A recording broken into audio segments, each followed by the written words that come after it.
तो मैं समझता हूं कि कम से कम 200-300 मिलियन डॉलर सिर्फ और सिर्फ डायरेक्टली एयरलाइंस को लॉसेस होंगे।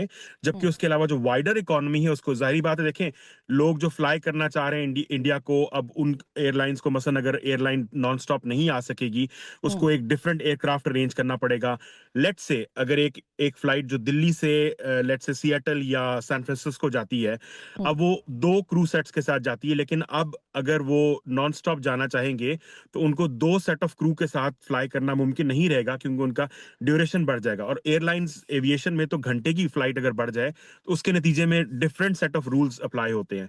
तो मैं ये समझता हूं कि कम से कम ओवरऑल अगर मैं इसके एस्टिमेट्स लगाऊं, 1 महीने के लिए पाकिस्तान ने बंद की है, बाय द वे।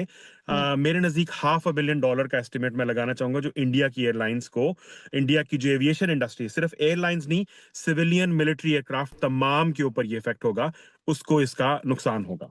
और ये अभी गैर मुल्की जो एयरलाइंस हैं उनके ऊपर ये एप्लीकेबल नहीं है, ये जो फैसला नहीं, पाकिस्तान ने किया ये ये एक्सटेंड सिर्फ हो सकता है आगे जाके, हो सकता अगर है, यानी लेकिन अगर मेरा नहीं ख्याल टेंशन बढ़ी। पाकिस्तान।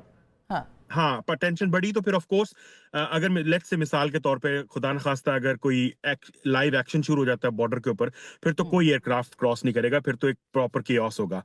लेकिन फिलहाल तमाम इंडिया के रजिस्टर्ड जहाज जो हैं, कमर्शियल और सिविलियन और मिलिट्री, और तमाम इंडियन एयरलाइंस जिनके पास इवन वेट लीज जहाज भी हैं जो किसी और मुल्क के हैं, लेकिन इंडियन एयरलाइन उनको चला रही हैं, उन सब के ऊपर यह पाबंदी लागू होती है 1 महीने के लिए। और दिन में कितनी होंगी फ्लाइट्स जो कि पाकिस्तान की एयर स्पेस यूज़ करती हैं हिंदुस्तान की? म- मेरे नजदीक रोजाना की तकरीबन 100 से 100 से ज्यादा, मैंने इस वक्त काउंट किया, तकरीबन 50 एयरलाइंस हैं, 50 जो फ्लाइट्स हैं, सिर्फ हुँ, एयर इंडिया की 50 फ्लाइट्स हैं जिन्होंने पाकिस्तान की एयर स्पेस को क्रॉस करना था या क्रॉस किया है उन्होंने, जो इस वक्त फिजा में है। रोजाना की बुनियाद पे तकरीबन 100 से ज्यादा इंडिया की एयरलाइंस हैं। आपको याद रखना चाहिए कि एयर इंडिया एक बहुत बड़ी एयरलाइन है, उसके अलावा इंडिगो एक बहुत बड़ी एयरलाइन इंडिया की, हुँ। जिसकी बहुत सारी फ्लाइट जो हैं वो गल्फ के कंट्रीज को जाती हैं, जो अब सारी पाकिस्तान के जो एयर स्पेस है उसको अवॉइड करेंगी। तो ओवरऑल अगर हम बात करें तो अंदाजन 200 से 300 के दरमियान फ्लाइट्स जो हैं रोजाना की बुनियाद पर पाकिस्तान की एयर स्पेस इंडियन एयरलाइंस की फ्लाइट्स यूज करती हैं टू एंड फ्रॉम इंडिया।